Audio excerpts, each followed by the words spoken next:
Donne-moi ça, ça, ça, ça, ça. Dieu dit, attends, ferme ta bouche. Reçois, donne. Mon voisin a ça, donne ça aussi. Donne.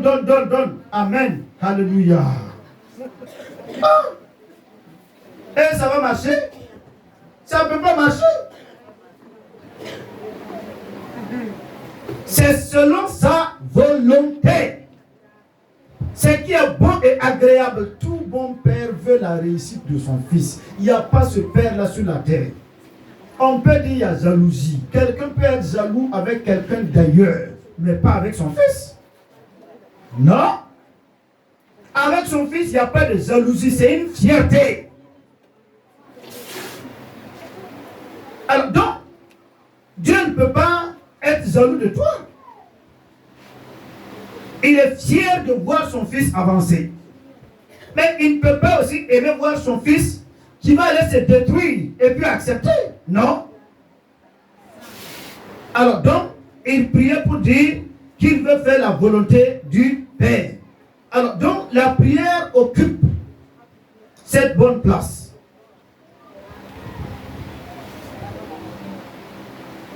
Regardez bien. Le jeune de Luc 15. Le jeune homme de Luc 15. Qui est allé prendre tous les biens. Aller bien manger.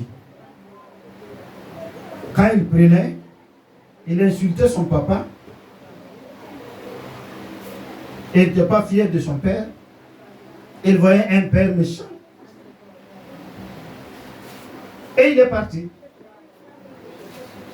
Mais quand il est parti, la joie du monde a été bref. Ça n'a pas pris beaucoup de temps. Je suivais un homme qui me parlait, c'est un pasteur. Il disait un jour, son fils lui a dit, papa, moi aussi je vais aller faire le monde. Et ils ont parlé fatigué. Il dit, non, moi je vais faire mon temps. C'est ce qui tue la jeunesse. Je vais faire mon temps. Et il est sorti. Son temps va l'attraper. Quand il est parti, c'est devenu comment dire, ses amis, drogue, machin, tout. Il est noyé jusqu'au cou. C'est devenu un fardeau pour toute la famille. Quelqu'un qui était bien, un jour seulement, il se lève et dit non, moi aussi je vais aller faire le monde. Drogue, quoi, un peu.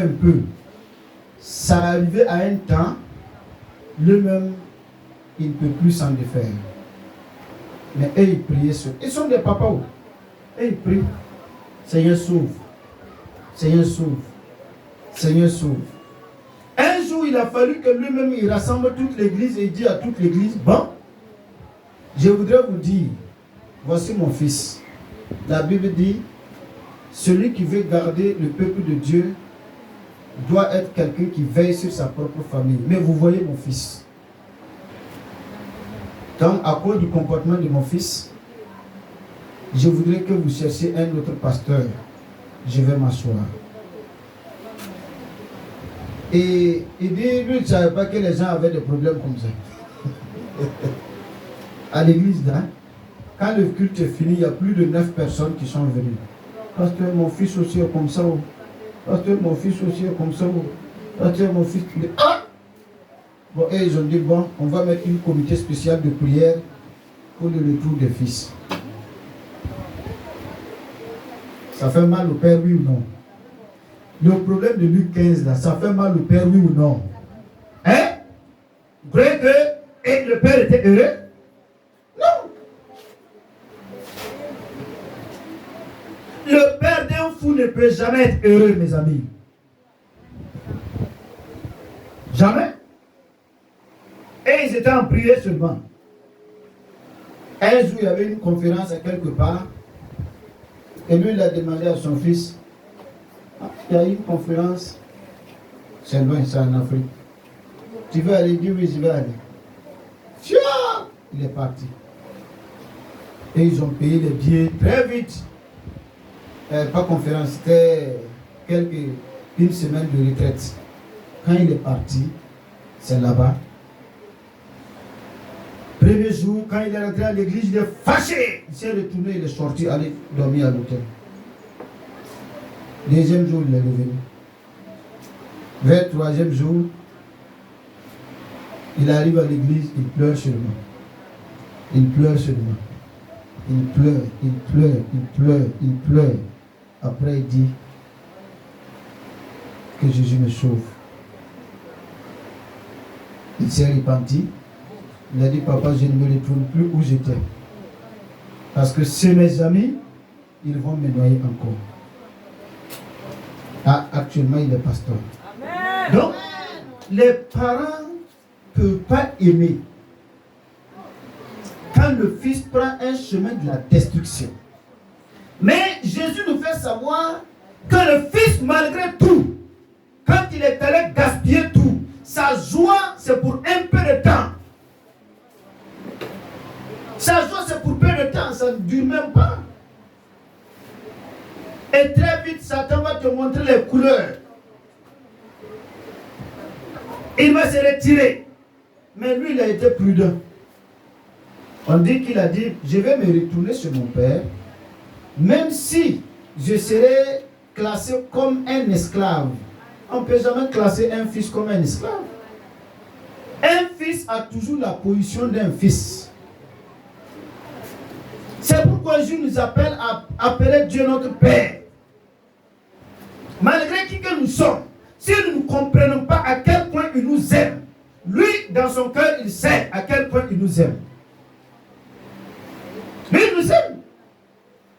Et quand il est revenu, le Père, en le voyant de loin, c'est lui qui a fait le premier pas pour courir. Il l'attrape. Mon fils était mort, il est revenu à la vie. Et ils ont fait une grande fête. Voici un cœur du Père. Même si aussi tu veux prier, l'adversaire t'avait amené loin. S'il t'a amené loin, tu t'es séparé de Dieu, de sa présence. Je ne dis pas que tu ne viens pas à l'église. Tu peux venir à l'église, mais tu es séparé de lui. Parce qu'il y a un péché entre toi et lui. Quand tout le monde va dire, va prier, toi aussi tu vas prier. Tu ne vas pas fermer ta bouche. Mais tu sais qu'il y a une séparation entre toi et Dieu. Dieu te dit, ce n'est pas mal. En tant que fils, reviens seulement. Ouvre-moi ton cœur, je suis prêt encore pour reprendre l'amitié. Pour te reprendre. C'est ça. Donc, il y a des moments quand nous voulons prier, il faut que nous puissions avoir la relation réelle avec notre Père. Soumis, comme Jésus a été obéissant. Revenir à la raison. Se soumettre à sa volonté. Accepter sa volonté. Lui, il ne nous sache pas. Il va encore nous accueillir. Donc, c'est ce qu'il veut nous dire. Donc, nous devons travailler là-dessus et avoir un cœur net. Il dit, si nous demandons quelque chose, il va nous exaucer. Alléluia.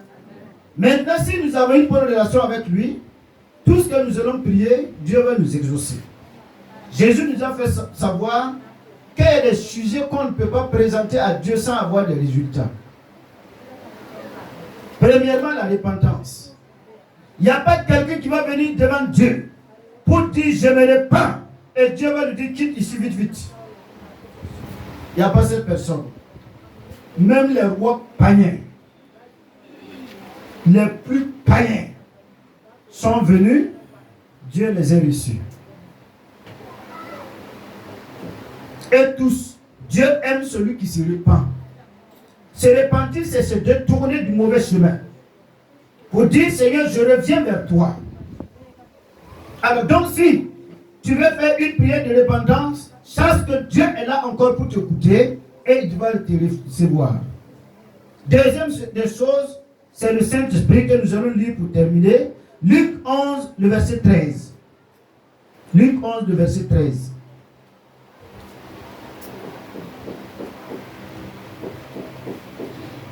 Il dit là, vous pouvez lire à partir du verset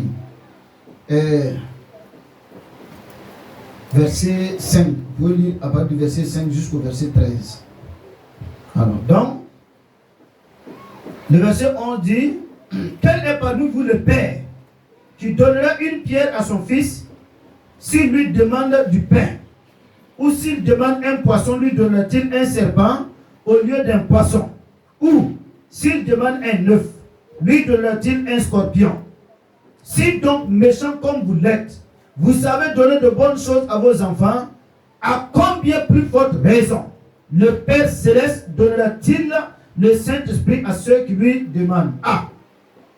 Deuxième requête, que Dieu ne peut pas te dire non, parce que tout père doit veiller sur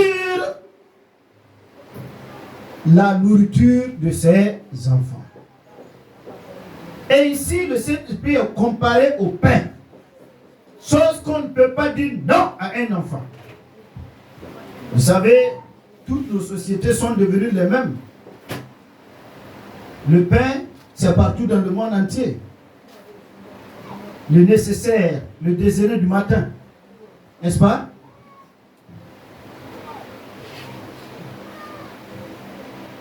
Et ici, vous savez donner de bonnes choses à vos enfants. Le vrai bon père là, comment lui il va refuser son Saint-Esprit aux enfants qui vont lui demander? Donc ça veut dire que cette demande là aussi est de la volonté de Dieu. Alléluia. Et pourtant, quiconque a ça, a tout. Aujourd'hui, nous allons prier. Et pour que tu puisses savoir qu'il est important pour toi de prier comme le Seigneur a prié, on va développer ces choses-là au fur et à mesure. Et dit, priez votre Père. Notre Père. Aujourd'hui, je vais prier qui? Tu vas prier qui aujourd'hui?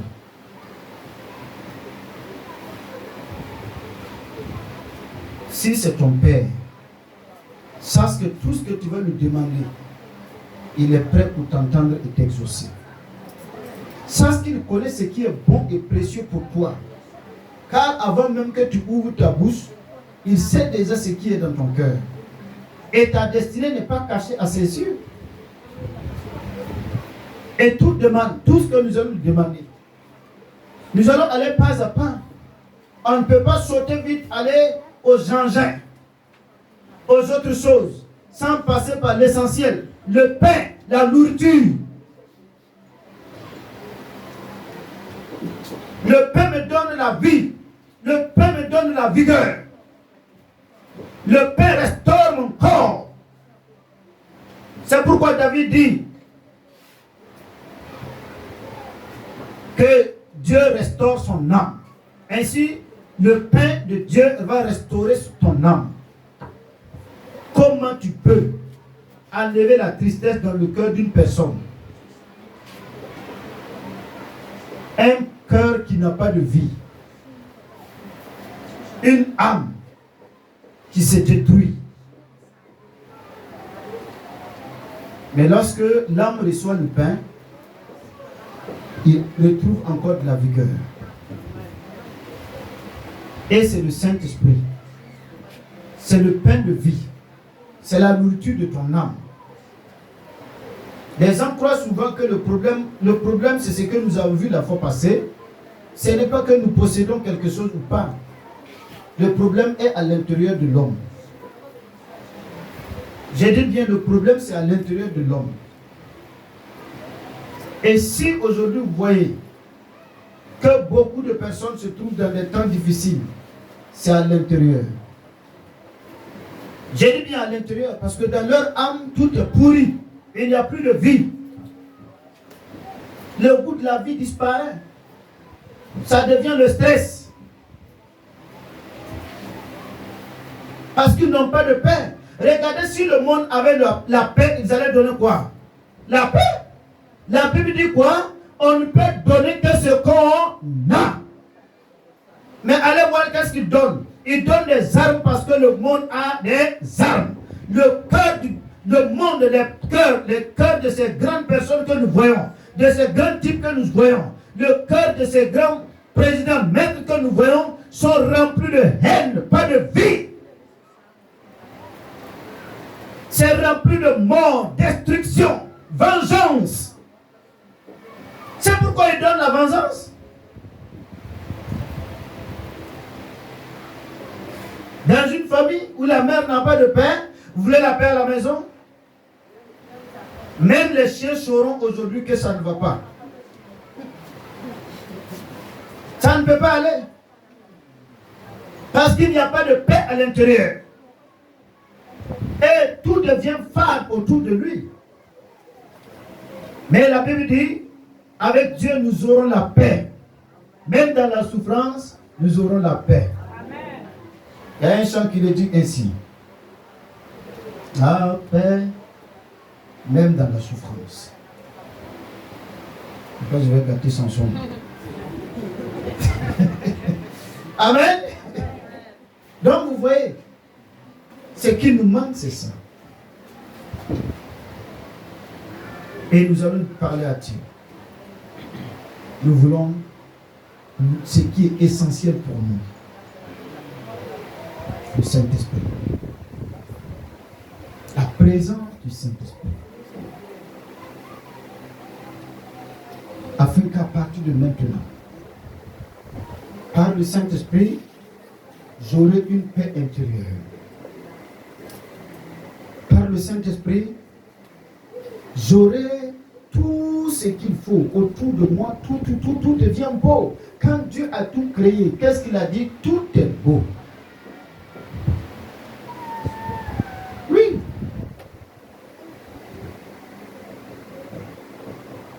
Tout est beau. Et Jésus dit, tout est bon pour ceux qui sont bons.